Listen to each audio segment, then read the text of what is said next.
కేంద్ర హోంశాఖ ఒక నివేదిక విడుదల చేసింది. నిన్న విడుదల చేసింది. దేశంలోని ఏ రాష్ట్రంలో పోలీస్ శాఖ పనితీరు ఎలా ఉంది అనేది. ఈ బిఎన్ఎస్ చట్టాలు ఉన్నాయి కదా మేడం. ఈ చట్టాల అమలు తీరు ఎలా ఉంది, పోలీసులకు వీటి పట్ల అవగాహన ఎలా ఉంది, వివిధ రాష్ట్రాల్లో పోలీసులు ఎలా అమలు చేస్తున్నారు అనే దానిపై కేంద్ర హోంశాఖ ఒక నివేదిక విడుదల చేసింది, 100 పాయింట్లు కేటగరైజ్ చేస్తూ. పిటి ఏంటంటే ఆంధ్రప్రదేశ్ స్థానం 26వ స్థానంలో ఉంది. టాప్ 25లో, టాప్ 20లో, టాప్ 10లో కూడా లేదు. 26వ స్థానానికి పడిపోయింది. ఆంధ్రప్రదేశ్ పోలీస్ శాఖ పనితీరు అత్యంత నాసిరకంగా ఉందనేది కేంద్ర హోంశాఖ నివేదిక చెబుతోంది. ఎలా చూడాలి ఈ అంశాన్ని?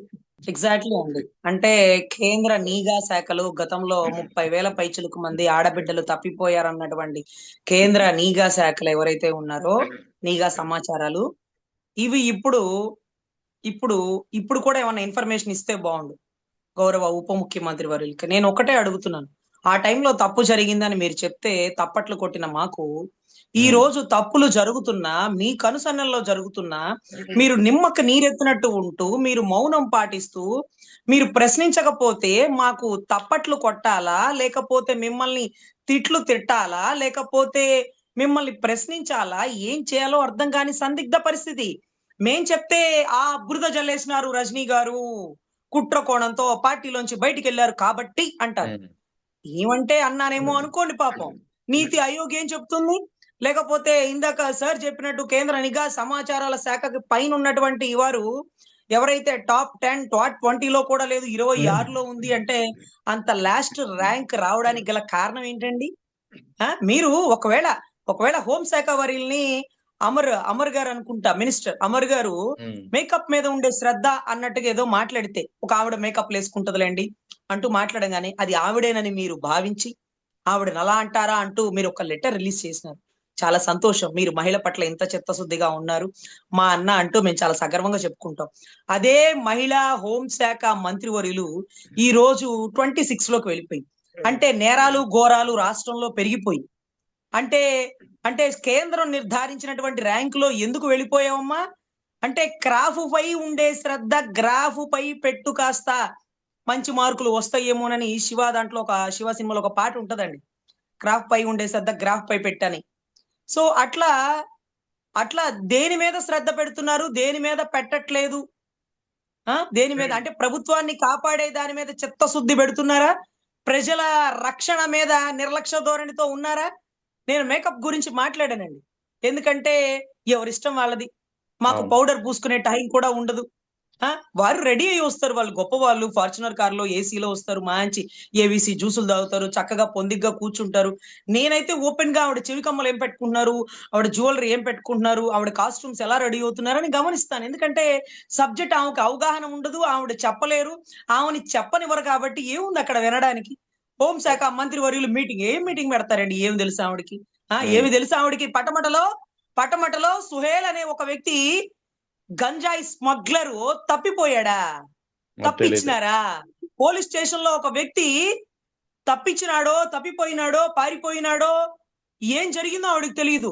ఆవిడ చక్కటి స్మైల్ తో కళ్ళు అలా పక్కకు తిప్పగానే పక్కన ఆయన ఆన్సర్ చెప్పడం. ఏంటమ్మా, హోమ్ మినిస్టర్ అనుకున్నారా, హెడ్ మాస్టర్ అనుకున్నారా మీరు?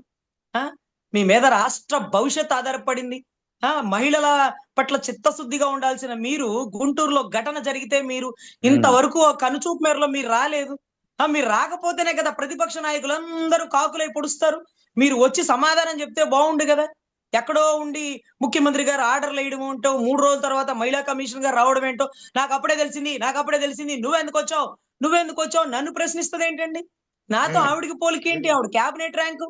ఇన్సిడెంట్ జరిగింది 15వ తారీఖు రాత్రి 9:00 వచ్చేయాల. 100కు చేయగానే పోలీసులు వచ్చేయాల, వ్యవస్థ మొత్తం అక్కడే ఉండాల, ఆ రాత్రి ఆ కుటుంబానికి రక్షణ కల్పించాలా. అరే పెట్రోలింగ్ వెహికల్స్ ఏమైపోయినాయి, నైట్ ప్రోటోకాల్ ఏమైపోయింది, 100కు రెస్పాండ్ అవ్వలేదు. ఆ రోజంతా ఆ తల్లి మనోవ్యధతో ఏడుస్తూ పొద్దున మళ్ళీ ఈ సమాజాన్ని, ఈ సొసైటీని, ఈ సూర్యుడిని చూడగలిగిందంటే ఆ తల్లి ధైర్య సాహసాలకి మనం జీ హుజూర్ అనాల్సిందేనండి. ఎందుకంటే అవమానంతోనే మనిషి చనిపోతారండి. అవమానంతోనే చనిపోతారు. ఎవరో 4 దెబ్బలు కొట్టినా ట్రీట్మెంట్ తీసుకోగలమేమో కానీ అవమానంతో చనిపోయే పరిస్థితుల్లో ఆ తల్లి నిలబడి ఇంకా కూడా ఆ ఎమ్మెల్యే ఇంటికెళ్ళి మా పోలీసులు స్పందించట్లేదు అంటే ఆ ఎమ్మెల్యే ఎస్పీకి ఫోన్ చేసి, హోమ్ మినిస్టర్ కి ఫోన్ చేసి అప్పుడు కూడా ఎప్పుడుకో స్పందించిన పరిస్థితి, దుస్థితి ఉందని మనం విని ఉన్నాం. రైట్. సో ఇటువంటి పరిస్థితుల్లో మహిళ పట్ల అవమానం జరిగింది అన్న దాన్ని ప్రశ్నించకుండా సిఐ గారు ఏం తప్పు చేయలేదంటండి. ఆ తల్లి కొడుకే చెప్తున్నారు. ఆ తల్లి కొడుకే చెప్తే రాత్రికి రాత్రే రావాల్సిన సిఐ గారు ఎందుకు రాలేదు? ఆ తల్లి మళ్ళీ దోసిట్లో న్యాయం చేయండి అని ఎమ్మెల్యే దగ్గరికి ఎందుకు పోతుంది తల్లి? నేను చెప్తే రైట్. తప్పు, అబద్ధం, పక్క పార్టీ అని నింద వేస్తారేమో. మీ పార్టీ నాయకులే చెప్తున్నారు కదా స్పందించట్లేదని. సో దయచేసి మణిపూర్ ఘటన మీకు గుర్తుందా అండి? అవును. మహిళల్ని వ్యవస్థలను చేసి రోడ్ల మీద పరిగెట్టించారని విన్నారా? యా యా విన్నారే కాదండి, చూసినారు కూడా కదా. చాలా చూసాం వీడియోస్ కదా, వచ్చినాయి, గుర్తుందా? వీడియోస్ కూడా ఉన్నాయి కదా. ఆ ఇప్పుడు మన మహిళా కమిషన్ చైర్పర్సన్ గారు ఏం చెప్తున్నారంటే, దయచేసి ఈ వీడియోస్ డిలీట్ చేసేసేయండి. ఇది సభ్య సమాజంలో తప్పుగా వెళ్తుందని వారి కొడుకు చెప్పారు అంటుందండి. నేను ఒకటే అడుగుతున్నానండి, ఆ వీడియో ఎలా బయటకు వచ్చిందండి? ఆ తల్లి కొడుకుల మీద దాడి జరిగితే కొడుక్కి మెడకి ఒక వైరు పెట్టి తిప్పేస్తే ఆ వైరు చార కొడుకు మెడ మీద అలా ఉంటే ఆ కొడుకు చదువుకున్న విద్యావంతుడై గ్రూప్ 2 లో 3 మార్కులతో పోయిన వ్యక్తి అయి ఉండి మళ్ళీ అదే గ్రూప్స్ కి ప్రిపేర్ అవుతూ బాలలతా మేడం గారి టీచింగ్ లో చదువుకుంటున్న వ్యక్తి అయి ఉండి ఆ వీడియోని పోలీసులకి సమర్పిస్తాడా, సోషల్ మీడియాకి ఇస్తాడా చెప్పండి? తల్లిని నగ్నంగా చూపించారని చదువుకున్న అంతే కదా, విద్యావంతుడు ఆ వీడియోని ఎవరికన్నా ఇచ్చి అదుగుదుగో సర్క్యులేట్ చేయండి అంటాడా అండి? తప్పు కదా, అనడు అంతే కదా. కదా. మరి ఆ అవును. వీడియో ఎక్కడి నుంచి బయటికి వెళ్ళిందండి చెప్పండి? కేవలం పోలీస్ వ్యవస్థ నుంచి ఆ వీడియో బయటికి వెళ్ళింది. అక్కడి నుంచి ఎవరు బయటికి పంపించుంటారు ఇది చెప్పండి? మరి ఆవిడ అవును. ఎవరి మీద యాక్షన్ తీసుకోవాలి? అర్ధరాత్రి, సాయంత్రం, రాత్రి 8కి కూడా జరిగితే 10, 11కి కూడా పోలీస్ శాఖలు అక్కడ లేనప్పుడు పోలీసుల మీద యాక్షన్ తీసుకోవాలి. ఆ వీడియో మీ నుంచే బయటకు వస్తుంది. ఆ కొడుకు మీకే ఇచ్చానంటున్నాడు కదా పెన్ డ్రైవ్ లో పెట్టి. Pen right. డ్రైవ్ లో పెట్టి మీకు ఇస్తే ఎట్లా బయటకు వచ్చింది? తల్లి వివస్త్రులైన వీడియో చదువుకున్న విద్యావంతుడు సోషల్ మీడియాకి సర్క్యులేట్ చేస్తాడా అండి? ఎవరి మీద యాక్షన్ తీసుకోవాలి? ఎవరిని వెనకేసుకొస్తుంది? ఏంటోనండి వ్యవస్థలు ఎటు పోతున్నాయో రైట్. నాకైతే అర్థం కావట్లా. ప్రశ్నించిన నన్నైతే మాత్రం మీరు ఇప్పుడెందుకు వచ్చారు? 15 రావాలి కదా, ఇప్పుడెందుకు వచ్చారు మీరు అని అంటే, నువ్వెందుకు వచ్చావు అనిందండి. నేను తెలంగాణలో కేసు చేస్తున్నప్పుడే తెలంగాణ వాళ్ళు ఎవరు ఈ కేసు చేయకూడదని స్టాంప్ వేసినప్పుడే నువ్వెందుకు వచ్చావు ఆంధ్ర రాష్ట్రం నుంచి తెలంగాణ వాళ్ళు అడగలేదండి. దయచేసి అవును. నాకు అవకాశాన్ని ఇచ్చారు కాబట్టి తెలంగాణ దిశ ఎన్కౌంటర్ పక్క రాష్ట్రాల నుంచి వచ్చి నేను చేయగలిగా. మీ రాష్ట్రం మొత్తం నేను చేయనని స్టాంప్ వేసిన కేసు అది. నువ్వెందుకు వచ్చావని మీ తెలంగాణ రాష్ట్రం అడగల, స్వాగత ఇచ్చింది. కానీ మా రాష్ట్రంలో కూతవేటు దూరంలో మా గుంటూరు పరిసర ప్రాంతాల్లో జరిగిన అన్యాయాన్ని ఏమ్మా ఇప్పుడు వచ్చావు 15 ఎందుకు రాలేదంటే నువ్వెందుకు వచ్చావని నిలదీస్తుంది. నువ్వు అని యా ఒక అడ్వకేట్ ని మాట్లాడి తీరేనాది. ఎవరి మీద కోప్పడిద్ది? ఆవిడ అసహనాన్ని ఎవరి మీద చూపిస్తది? ఒళ్ళు దగ్గర పెట్టుకొని మాట్లాడి ఉండాల. అయినా కానీ నేను కూడా అలా ఎందుకు మాట్లాడలేదంటే ఆవిడ మాటలకి సమాధానంగా ఆవిడ పదవికి గౌరవం ఇచ్చాను. అది ఆల్టర్నేటివ్ జ్యుడిషియరీ. మా న్యాయ వ్యవస్థలో ఒక బాడీ అది. దాన్ని నేనే గౌరవించకపోతే ఇంకెవరు గౌరవిస్తారు? అని రైట్. నువ్వు అన్న దుర్భాషలాడుతున్నా, డోంట్ టాక్ అంటూ నెగ్లిజెన్సీగా మాట్లాడుతున్నా సరే ఆవిడ పదవికి గౌరవించాను కాబట్టే ఒక్క మాట కూడా అక్కడ మాట్లాడకుండా ఆ గౌరవాన్ని కాపాడి అక్కడి నుంచి వెళ్ళిపోయానండి. దయచేసి రైట్. అలాంటి మాటలు ఇంకెక్కడా మాట్లాడకూడదని మహిళా కమిషన్ చైర్పర్సన్ ఒక నామినేటెడ్ కాదు, ఒక క్యాబినెట్ ర్యాంక్ ఇది.